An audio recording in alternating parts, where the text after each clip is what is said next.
포기하지 않으면 어떻게든 길이 열린다는 말. 흔히들 하는 말이지만 정말 포기하고 싶은 절망의 순간, 그 말을 떠올리는 게 그리 쉬운 일은 아니죠. 형사사건에서는 특히 장기 미제 사건이 그렇습니다. 에이씨, 정말 못 해먹겠네. 선배님 왜 그러십니까? 지금 몇 년째 이 사건만 보고 있는데 정말 모르겠단 말이야. 심지어 우리가 얼굴도 아는데 어떻게 이렇게 꽁꽁 숨었지? 제보 들어온 거 없지? 네, 아무래도 사건 발생한 지 10년이 넘었다 보니까 그 주변에 사는 분들도 많이 바뀌었더라고요. 아, 진짜 답답하네. 진짜 이 자식 내가 꼭 잡고 만다. 2008년 경기도 시흥시 정왕동에서 한 남성이 슈퍼마켓에 침입해서 주인을 살해하고 달아난 강도살인 사건이 발생했습니다. 당시 경찰은 슈퍼마켓에 있던 CCTV를 통해서 범행 장면과 용의자의 얼굴을 확보했기 때문에 사건 해결은 그리 어렵지 않은 듯 보였습니다. 하지만 해당 사건은 16년이 지난 올해까지도 용의자를 잡지 못한 채 장기 미제 사건으로 남는 듯 했는데요. 놀랍게도 최근 믿을 수 없는 일이 벌어졌습니다. 과연 어떤 일이 있었던 걸까요? 사건 X파일 지금 바로 시작하겠습니다. 안녕하세요. 사건 X파일 황윤창 변호사입니다. 오늘도 로엘 법무법인 김현준 변호사와 함께합니다. 변호사님 어서 오세요. 네, 안녕하세요. 김현준 변호사입니다. 무려 16년 전에 있었던 사건입니다. 시흥시 슈퍼마켓 살인이라고만 인터넷에 쳐도 관련 기사가 쫙 나올 정도로 대중에게 잘 알려진 장기 미제 사건인데요. 변호사님 어떤 일이 있었던 건지 당시 상황 전해주시죠. 네, 2008년 12월 9일 오전 4시경에 시흥시 정왕동에 있는 한 슈퍼마켓에서 신원 불상의 남성이 그 주인과 격투 중에 흉기로 주인을 살해하고 금품을 빼앗아 달아난 사건입니다. 그 슈퍼마켓 주인은 사망했죠? 트레이닝복을 입은 범인이 주인 정모 씨를 향해 금품을 요구하였고 몸싸움 도중에 그를 잔인하게 칼로 찌르고 도주하였는데요. 이 피해자는 인근 병원으로 후송되었지만 과다출혈로 사망하게 되었습니다. 슈퍼마켓 내부 CCTV를 보면 범인이 가게 주인을 무자비하게 찔러 살해한 영상이 그대로 담겨 있어서 범인은 많은 질타를 받아왔습니다.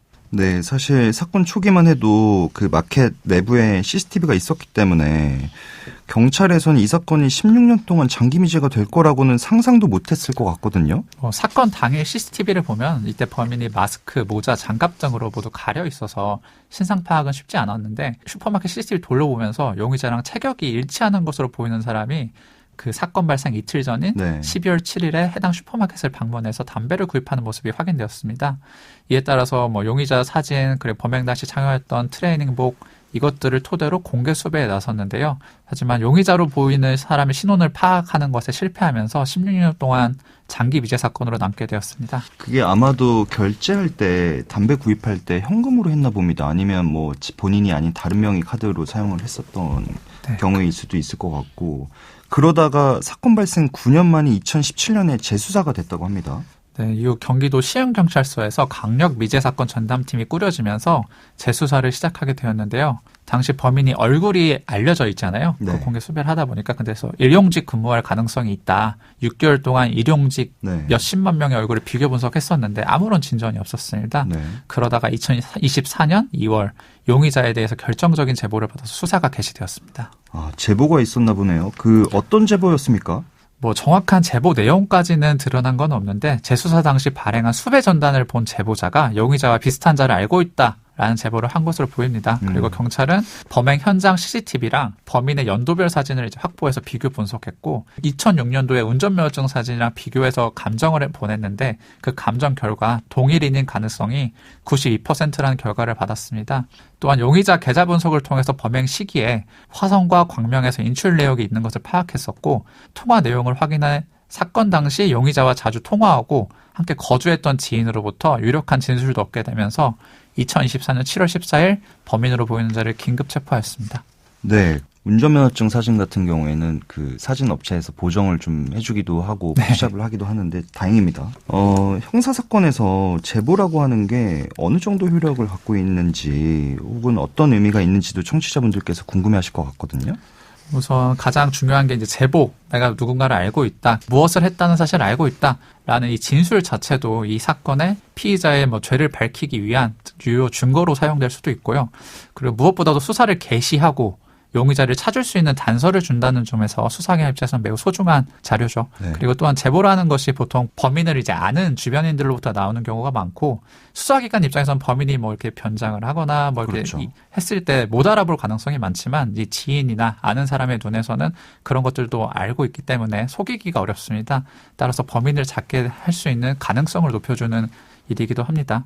또한 장기 미제 사건 같은 경우에는 공소시효 문제도 존재하기에 범인을 아는 사람의 제보만큼 중요한 것도 없을 것 같습니다. 네, 아무튼 무려 16년 만에 제보로 용의자를 특정하게 됐다는 게 이 사건이 해결되기만을 바랐을 유가족 그리고 미제 전단팀에게 특히 의미 있는 소식이었겠지만 이 사건 말고 다른 장기 미제 사건들 많잖아요. 그 장기 미제 사건으로 여전히 가슴 아파하고 있을 다른 피해자들에게도 한 줄기 빛과 같은 그런 소식이 아니었을까라는 생각이 드는데 문제는 이 용의자가 정말 진범이 맞는지도 확인해야 되고 그리고 진범이 맞다라고 하면 범행을 순순히 인정하고 있는지 확인할 게 있지 않겠습니까?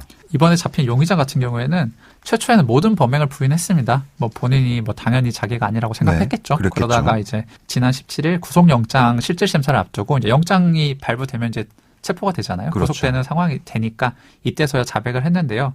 이 자백 내용을 보면 이 사건 이틀 전에 담배를 사러 갔다가 네. 계산을 하기 위해서 피해자를 몇 차례 꿰었는데 네. 일어나지 않았고 그래서 현금을 한번 훔치겠다라는 범행을 계획하면서 이 사건 당일 새벽 4시에 금고 속 돈을 훔치려고 했습니다. 그때 이제 피해자가 딱 잠에서 깨서 맞닥뜨리게 되니까 네. 피해자한테 돈만 가져갈 테니 가만히 있으라 라고 말하니까 이제 피해자가 저항을 했겠죠. 네, 저항을 네. 하는 과정에서 당연히 하죠. 이제 살인을 저질렀다라는 점을 자백을 하였다고 합니다. 다행이네요. 일단 재판에 넘어가면 어떻게 처벌되겠습니까? 뭐 우려할 만한 그런 쟁점이나 특이사항은 없겠습니까? 현재 수사 진행 내용을 보면 경찰은 뭐 범행 도구를 미리 준비했다라는 점들을 바탕으로 계획 범죄라고 결론 짓고 강도 살인 혐의를 적용했는데요. 우선 피해자가 진술한 것을 보면은 앞서 제가 말씀드렸다시피 뭐 주인이 저항을 하니까 내가 살해했다. 라는 그 말 자체에서 풍겨지는 뉘앙스가 우발적이다. 네, 그렇죠. 라는 점을 주장해서 강도치사 혐의로 주장할 가능성도 보입니다. 네. 또 피의자의 자백 이외에도 이를 좀 뒷받침할 만한 증거들이 있는지 이런 것들이 좀 관건일 것 같습니다. 그렇죠. 근데 이 용의자가 저지른 범죄가 이게 하나가 아니었다면서요? 네, 이게 뭐 피해자를 보니까 이미 실형을 선고받은 전력이 있었습니다. 뭐 시흥 슈퍼마켓 강도 사건이 있은 후죠. 2년 뒤에 2011년 2월경에 뭐 청주 금은방을 돌면서 가짜 금목걸이를 순금 목걸이인 것처럼 속여서 7천만 원을 편취한 혐의였는데요. 이 혐의도 좀 특이하게 10년이 지난 2022년 6월에 네. 사기 등 혐의로 징역 1년 6월형이 확정되어 실형을 살게 되었다고 합니다. 징역형이 그렇게 길어 보이진 않습니다. 그리고 범죄자가 한 번 하는 경우는 그렇게 흔치는 그렇죠. 않고 대부분 재범에 이제 이르게 되는데 청취자분들 입장에서는 이게 좀 궁금하실 것 같습니다. 그 용의자의 경우에 공개 수배가 되고 얼굴이 알려졌어요. 그리고 재판에 참석도 하고 심지어 징역형을 받고 복역도 했는데 공개 수배자인지를 아무도 몰랐다는 게 좀 의아하거든요. 사실 저도 그렇지만 공개 수배를 유심히 본 지가 상당히 오래된 것 같습니다.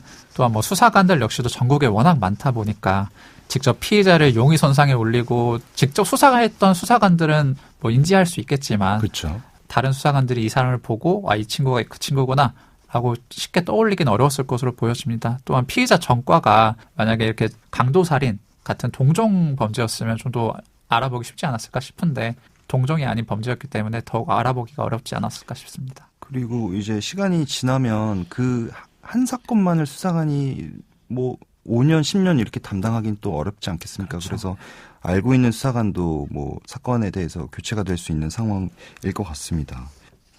피의자에 대한 공개 수배 형태가 너무 옛날 방식이다. 요즘 세태에 맞게 변화될 필요가 있다. 이런 목소리는 꾸준히 나오고 있는 것 같거든요. 네, 한 가지 설문을 보니까 2022년에 공개 수배 건거 현황에 따르면은 공개 수배 명단에 오른 수배자 200명 중에 건거는 22명 됐다고 합니다. 네. 건거율로 보면 한 11%에 불과하다고 하는데요. 네. 인터넷을 주로 하고 뉴스도 잘 보지 않는 이 시대에서 오프라인 공개 수배 전단지를 돌리는 게 구시대적인 공개 수배 아니냐라고 네. 하면서 개선해야 한다는 목소리도 커지고 있는데요. 다만 경찰 쪽 입장을 한번 보니까 적극적으로 공개 수배를 디지털로 이렇게 전환하게 되면은 후에 이제 그 공개 수배자가 무혐의 그렇죠. 또는 무죄 판결을 받게 됐을 때 인권 침해 명예훼손 등 문제가 있어서 경찰 쪽에서도 좀 부담이 된다라는 입장이 있다고 합니다. 공개수배 이 전단을 뿌리는 것 자체가 효용이 없다는 것은 아닌데요. 최근에도 이 공개수배 전단지를 보고 범인을 체포했던 사건도 있었습니다. 디지털로 전환해서 공개 범위를 넓히면 또 효과가 더 커질 것 같은데 만약에 억울한 사람이 그렇게 자기 얼굴이 이제 나오게 되면 뭐 떳떳하게 나와가지고 내가 아니다라고 해명을 하면 되지 않을까라는 좀 조심스러운 생각도 듭니다. 방금 말씀하신 그 체포당한 사건은 어떤 사건이었죠? 7월 17일에 18년 전 2006년에 목포에서 주택에 침입해서 성범죄를 저지르고 공개수배 전단에 얼굴을 올렸던 50대 남성이 있었습니다. 근데 정말로 신기하게 그 신고자가 평소 이 수배자를 눈여겨본 상황이었는데 병원에 이 수배자가 나왔었고 이 병원에서 이 수배자를 본 그 시민이 공개수배자랑 동일하다라는 신고를 해서 이게 용의자가 체포됐던 상황이 있었습니다. 사건 엑스파일 오늘은 자칫 장기미제로 남을 뻔했던 시흥시 슈퍼마켓 살인사건이 한 통의 제보로 용의자를 검거할 수 있었다는 소식 전해드렸습니다. 흔히들 시간이 약이라는 말, 시간이 지나면 다 잊힌다는 말 하곤 합니다만 이 사건엔 절대 적용될 수 없는 말이겠죠.